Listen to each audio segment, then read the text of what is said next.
Assalamualaikum listeners, welcome back to my YouTube channel. I have started a new series of basics for financial accounting on the request of our some newcomers in the field of accounting. I have divided this series into multiple lectures in which we will be, inshallah, discussing the basic concepts of financial accounting. In detail, we will have a discussion about basic accounting equation and then extended accounting equation. We will look into different accounts and different types of financial statements which the users prepare in the financial accounting course. So, starting with our first lecture of basic accounting. I am going to discuss in this lecture the topics of why we need accounting, of course, then what is single entry system, which is no more in use in the companies, then we have double entry system, then after that we will be discussing the concepts of debits and credits, and then finally we will have an overview of basic accounting equation, the extended accounting equation, and other concepts, inshallah, we will discuss in the coming lectures. Starting with why we need accounting, why do we study this course, or why the accounting is needed in the business world. So basically, accounting is the main concept, or you can say the main thing which helps us in taking care of or taking the records of the money. Also, it helps us staying with the rules and regulations of the government, and it provides the meaningful information to the stakeholders, or you can say the people who have interest in the company. It provides the information to them. So, if we try to know the main concepts of financial accounting, or the main purpose of financial accounting, that is that it helps us in tracking the income and expenditures. It helps us in following the regulatory requirements, or you can say the statutory compliance, and then it provides the quantitative information, which information, financial information, to the stakeholders.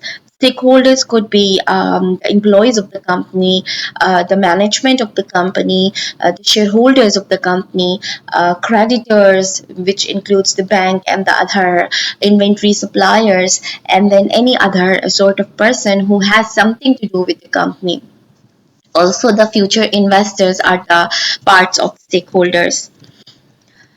Moving on towards the bookkeeping systems in accounting, that how do we track the records of financials in the books or in the companies, starting with the first system, which is the single entry system, and then moving on towards the double entry system. All the topics which we are going to cover in this series of lectures, they will be focusing on double entry system, but of course we should know that what is the difference in single entry system and double entry system. So let's move towards that and discuss the single entry system.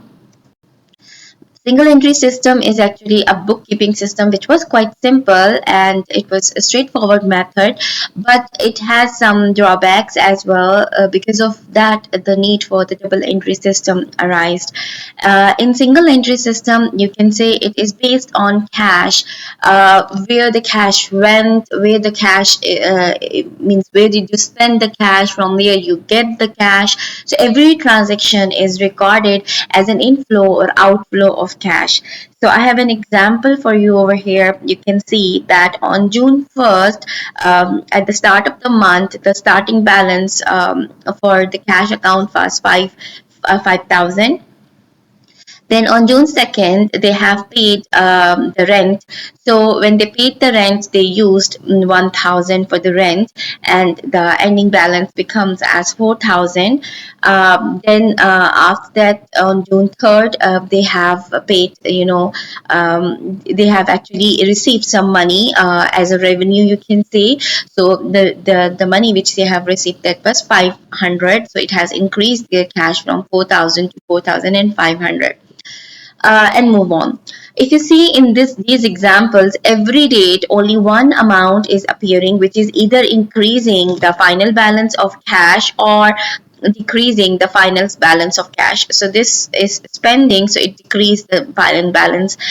This 500 is an income, so it has increased the cash balance. But if you see here, we have an amount of the rent, but it's not a balance. Means you don't know that how much was taken, how much was spent. Means every entry has only one effect. Uh, though we know the ultimate effect on the cash balance, but we should clearly say that it has decreased the cash. So something should be shown on the decreasing side as well. Then in that way, it will be easy for us to understand that what we get and what we have received. So for that, what we have paid actually. So for that purpose, the double entry system was introduced, because the single entry system was having more chances of frauds and more chances of errors as compared to the double entry system. In the double entry system, it is the method of accounting transactions recording or financial transaction recording, where every business transaction or where every financial or economic transaction is recorded in at least two accounts. Means if something increases or something decreases, the other thing which is increasing or decreasing, that should be shown as well. So at least two accounts are used. And when I say at least, it means that there might be more than two accounts. So how do we define these accounts? So when I say at least two accounts, it means that at least one debit or at least one credit account should be there. Now, when we are talking about debits and credits, we will of course look into these accounts in a while. But do remember, it's just like left side and the right side of the accounting transaction. Something should be recorded on the left side of the transaction, and something should be recorded on the right side of the transaction. This is at least. You could have more than two recordings in the left side and more than two recordings in the right side, but at least one account should be recorded on the debit and the credit side. And every transaction, when you record its two effects, then both effects, debits and credits, they must be equal. It means they should be clearly equal to each other. If, for example, our debit account is more than the credit account, it means that we are missing something which should be recorded. So in that case, we should be clear about what is debit and credit. So in the double entry system, the concept of debit and credit is more clearer, and it is more in use.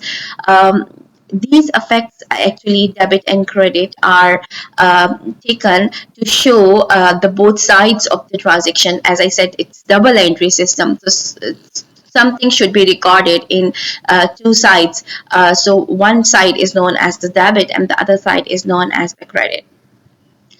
In simple words, you can say debit denotes all the effects on the left side of the journal entry, and the credit shows all the effects on the right sides of the journal entries. Please make it very clear that don't say debit means increase and credit means decrease. No, because some debits are decrease as well. So we will see in these details in the coming lectures, but for time being, just remember debit means left and credit means the right side of the equation or the account. So when I say equation, so we need to know what is basic accounting equation. So here's the concept of basic accounting equation. Whatever assets businesses have, assets means the resources business own. These resources could include anything like their inventory, their building, their land, their machinery. When the company wants to get these resources, either the owners gives the money or they borrow the money to get these resources, right? So when they borrow the money, that is known as liabilities, and when the owners gives the money, that is known as equity. So all the assets in the companies, they are either purchased by getting the loan or the liabilities, or taking the money from the owners, or both. So the basic accounting equation says that all the assets are equal to liabilities and equity. If we further take it, look at the equation. Assets are on the left side, liabilities and equity are on the right side. Few minutes back I said left means debit and right means credit. So assets they have a normal balance of debit. Whenever they increase, we debit them. Let's talk about liabilities and equity. They are on the right side of equation. So their normal balance is credit. What does it mean? Whenever liabilities, borrowings, loans, they increase, we credit them. And whenever owners' money increase means owners invest more money in the business, we credit it. So this is how the transactions are being recorded. This is basic accounting equation. Of course, we have incomes account, we have expenses accounts. Those accounts I'll be explaining you in the extended accounting equation in the next lecture.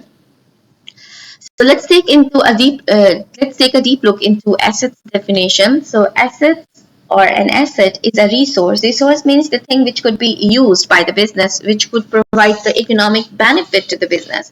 So an asset is a resource with economic value, means it has some value, it can benefit the company that an individual or the corporation owns. It belongs to the person who says it's my assets. It belongs to the companies who says it's my assets, or at least they have a control on it. If they don't own, they control it.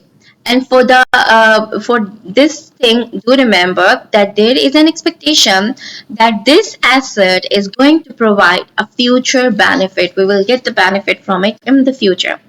So the definition says that assets are resources, means we can use them. They have economic value, means they will provide us financial benefit in the future.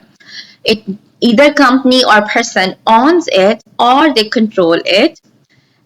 Who are those people or the organization? And the benefit will come in the future. We will take the benefit out of it. The benefit could be in form of cash, the benefit could be in form of services, anything. Some examples of assets includes, can you see this big storeroom? It's inventory, so these are the assets. Then the money, which is cash. A building could be an asset. Furniture could be an asset. Equipment, which includes machinery, it could be an asset. And the transport or the buses or the cars, which belongs to the company, they are the types of assets. So assets are equal to liabilities plus owner's equity. So let's see what are the liabilities. So liabilities, they are the debts, means borrowings, or the obligations, means somebody is bound. Obligations of whom? A person or a company. And they have to pay it to someone else. And when they are going to pay it or they are going to remove this liability, it will result in the future sacrifice of economic benefits to these companies, entities of the businesses. So liability is something which belongs to someone else and you are obligated, you are bound to pay for it or to release it in the future.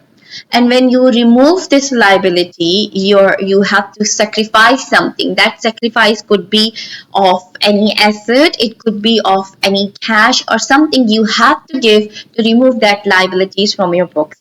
So they are the debts or the obligations. It could be an obligation of a person, and these liabilities could be the obligation of a company. They have to pay it to someone else, and when they pay it, it results in the future sacrifice of economic benefits. So assets are the benefits of economic benefits which you will get in the future, whereas liabilities are the sacrifices of economic benefits in the future. Examples of liabilities includes the bank loan. It includes accounts payable. Accounts payable means that you have purchased inventory but you did not pay the money for it yet. So you have a liability to pay for this account. Notes payable. Notes payable is usually when you borrow the money from the banks or some creditors. They ask you to sign some notes that you will pay them money in the future. Bonds are the certificates which are issued by the companies to borrow the money for the longer period of time from the general public. Finally, owner's equity. Owner's equity is basically the proportion of total value of company's assets that can be claimed by its owners. Now, if you remember the accounting equation, assets could be bought by taking the loans, which are liabilities, and taking the money from the owners, or taking the money from the owners. So owners equity is a claim of owners on the assets of the company. If the company or the business is owned by one person, we call it as sole proprietorship. If it is owned by more than one person and less than 7 or 9%, we call it as partnership. And if it is a company, we call these owners as shareholders. We have different terminologies which we use for owners equity. We call it equity, we call it owners equity, we call it shareholders equity. For the sole proprietorship and for the partnership, we use the word of owners capital, we use the word of partners capital. So different names are there for the owners claim, but the basic accounting equation remains the same whatever type of business organization you are dealing with.